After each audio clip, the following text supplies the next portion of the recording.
চলে আসলাম Chittagong flower fest মাসব্যাপী এই ফুল উৎসব শুরু হয়ে গেছে চট্টগ্রামে।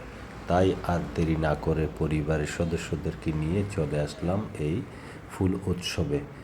প্রথমে গেট দিয়ে ঢুকে ভিতরে প্রবেশ করার সাথে সাথে যে সুন্দর ভিউ দেখতে পারলাম, আসলে চোখ জুড়িয়ে গেল।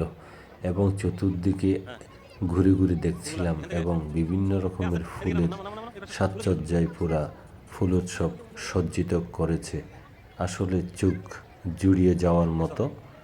এবং বিভিন্ন জায়গায় সেলফি কর্নার করেছে, যারা সেলফি তুলতে পারবেন। এবং বিভিন্ন প্রজাতির ফুলের চারা দিয়ে তারা এমনভাবে সাজিয়েছে যা দেখলে মন জুড়িয়ে যায়। এবং ফ্লাওয়ার ফেস্ট চিটাগং, এখানে সবাই এসে ছবি তুলছে।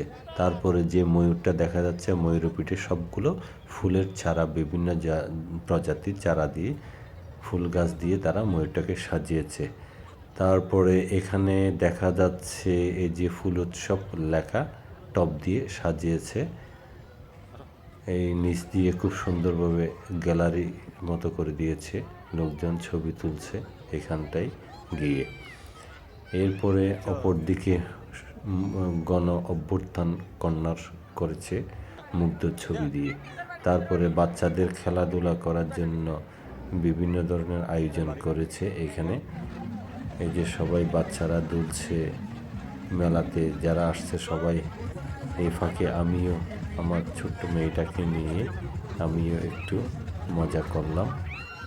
মেয়েটা খুব ভয় পাচ্ছে যে ভাসমান যে নৌকার মধ্যে চড়ছে। এরপরে চলে আসলাম এই যে এখানে গানের যে আসর বসেছে জেলা শিল্পকলার উদ্যোগে, সেই গানের আসরে চলে আসলাম।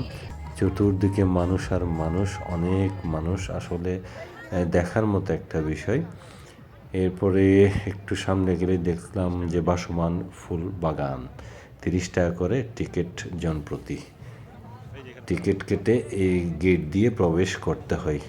লেকের মাঝখানে ভাসমান এই ফুলের বাগান করেছে, আসলে যা দেখলে সত্যিকার অর্থে খুবই সুন্দর।